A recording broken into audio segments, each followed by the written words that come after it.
Assalamualaikum warahmatullahi wabarakatuh. Semangat pagi, semangat siang, semangat sore, dan semangat malam untuk kita semuanya, para siswa yang hebat luar biasa. Berjumpa kembali dengan saya, Aditya Pradana. Kita akan belajar sejarah Indonesia materi kelas 10. Topik hari ini adalah corak kehidupan masyarakat praaksara. Sebelum itu ada motivasi untuk kita semuanya. Malas tertindas, tidur terkubur. Dalam artian, kalau kalian malas, maka kalian akan tertindas dengan orang-orang yang lain. Dan kalau kalian kebanyakan tidur, maka kalian akan terkubur prestasinya. Maka mari kita semangat dan kita bangun. Kemudian, jargon lagi, semangat sampai tamat, optimis sampai finish.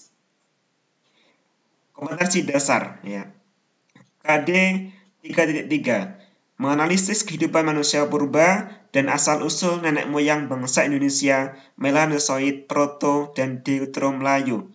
Kemudian, KD 4.3 menyajikan informasi mengenai kehidupan manusia purba dan asal-usul nenek moyang bangsa Indonesia, meliputi Melanosoid, Proto, dan Deutero-Melayu dalam bentuk tulisan.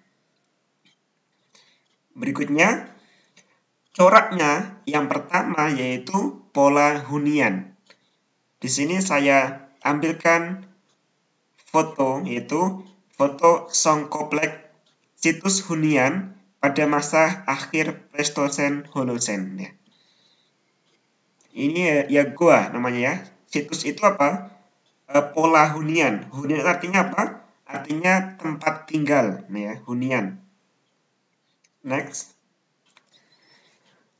Dalam buku Indonesia dalam Arus Sejarah jilid 1 diterangkan pola hunian manusia purba yang memperhatikan dua karakter khas hunian purba, yaitu yang pertama, kedekatan dengan sumber air, yang kedua, kehidupan di dalam terbuka. Kita pahami bersama ada dua ciri khas hunian. Yang pertama apa? Kedekatan dengan sumber air. Yang kedua, kehidupan di alam terbuka. Pola hunian itu dapat dilihat dari letak geografis, situs-situs serta kondisi lingkungannya. Contohnya, situs-situs purba di sepanjang aliran Bengawan Solo meliputi Sangiran, Sambung Macan, Trinil, Ngawi, dan Ngandong. Adanya kecenderungan manusia purba menghuni lingkungan di pinggir sungai. Kondisi itu dapat dipahami mengingat keberadaan air memberikan beragam manfaat. Manfaatnya apa saja? Yang pertama, air merupakan kebutuhan pokok bagi manusia. Yang kedua, air juga diperlukan tumbuhan dan binatang. Yang ketiga, air dimanfaatkan manusia sebagai sarana penghubung dalam memenuhi kebutuhan hidupnya. Dan yang keempat, melalui sungai, manusia dapat melakukan mobilitas dari satu tempat ke tempat yang lainnya. Sebenarnya masih banyak lagi apa itu manfaat air untuk manusia. Kemudian di sini ada situs goa, bekas tempat tinggal. Ini di mana tempatnya? Di Goa Sumatera Selatan, terbaca ya. Ini ada, dari sini ada Pengandunan. Sini ada Ujan Mas. Kemudian ada Gunung Kauripan. Kemudian ada Sukarame, Ini ada Sukamerindu. Kemudian Padang Bindu. Nah, ini sungainya Sungai Ogan. Ogan yang warna biru ini. Ini Sungai Ogan di Sumatera Selatan. Itulah situs goa bekas tempat tinggal manusia purba. Kemudian corak yang kedua yaitu dari berburu meramu sampai bercocok tanam. Mencermati hasil penelitian baik yang berwujud fosil maupun artefak lainnya. Diperkirakan manusia zaman praaksara mula-mula hidupnya dengan cara berburu dan meramu. Berburu artinya apa? Berburu hewan ya sebagai bahan makanan. Kalau meramu itu artinya mencari dan mengumpulkan bahan-bahan makanan. Ya. Itu ya. Cirinya apa? Berburu dan meramu itu yang pertama, hidup mereka masih tergantung pada alam. Yang kedua, nomaden atau berpindah-pindah tempat, tergantung dari bahan makanan yang tersedia. Kalau sudah habis, maka ya mencari tempat yang lain yang masih ada bahan makanannya. Kemudian, alat-alat yang digunakan terbuat dari batu yang masih sederhana. Nah, pada masa ini berkembang manusia Meganthropus dan Pithecanthropus. Umumnya dekat dengan sungai, danau, atau sumber air lainnya di daerah pantai. Pertimbangannya apa?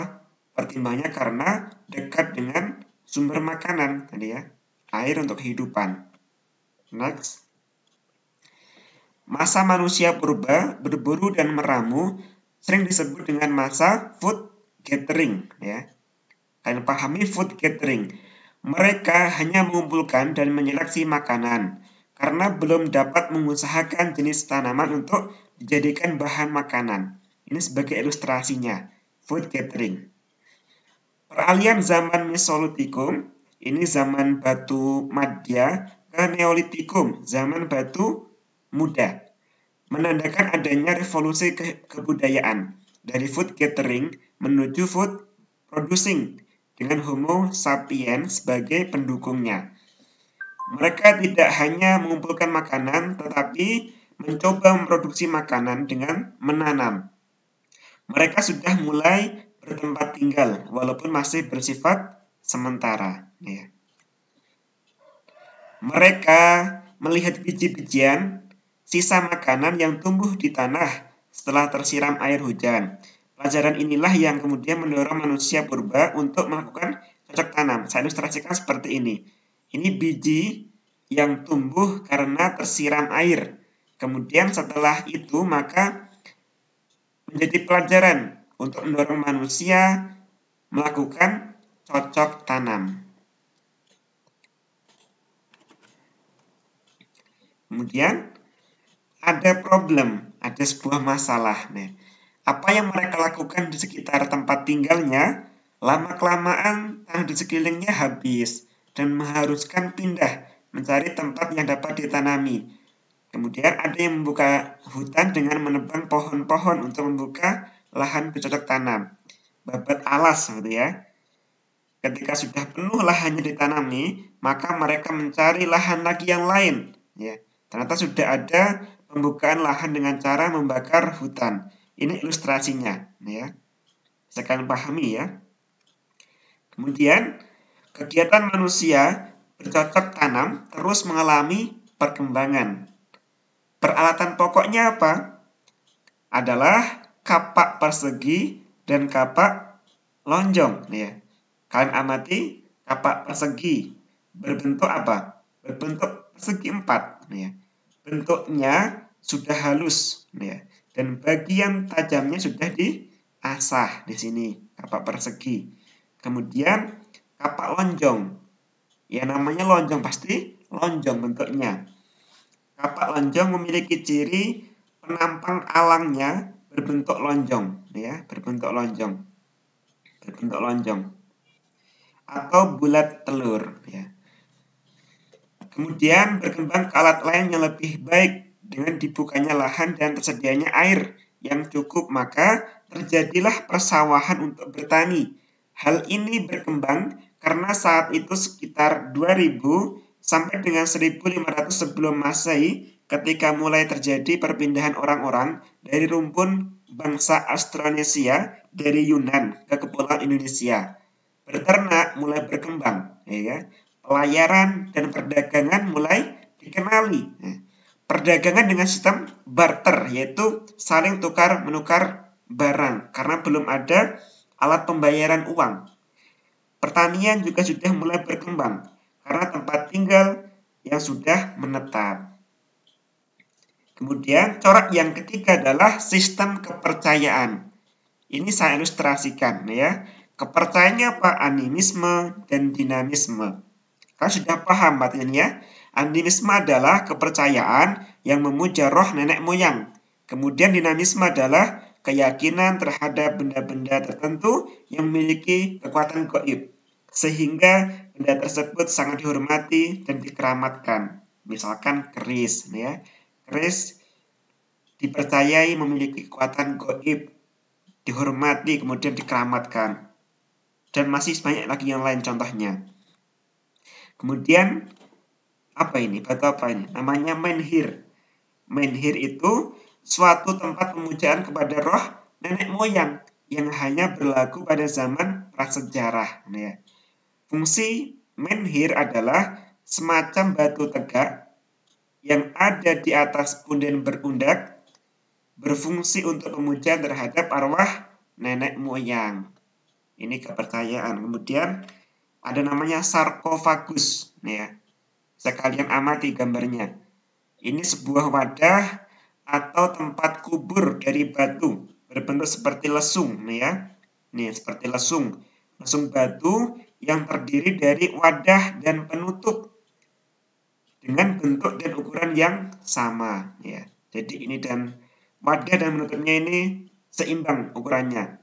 Fungsi dari sarkofagus sebagai kuburan peti mayat atau wadah kubur baik untuk sementara maupun tidak, ya. Untuk sementara maupun untuk selamanya, ya. Kemudian ada dolmen. Ini gambar dolmen, ya. Seperti meja, ya, meja batu, ya. Ini sebagai kakinya, ini sebagai di atasnya kaki, ya. Kemudian meja batu tempat meletakkan sesaji yang dipersembahkan kepada roh nenek moyang. Ya. Kemudian ada punden berundak. Ini berundak namanya, berundak-undak. Kalian amati. Fungsinya apa? Sebagai tempat pemujaan arwah leluhur, tempat pemakaman, serta sebagai simbol keagungan dan kemegahan pada masa itu. Baik, cukup ini untuk materi corak kehidupan masyarakat praaksara. Semoga kalian paham dengan materinya. Sekian. Assalamualaikum warahmatullahi wabarakatuh.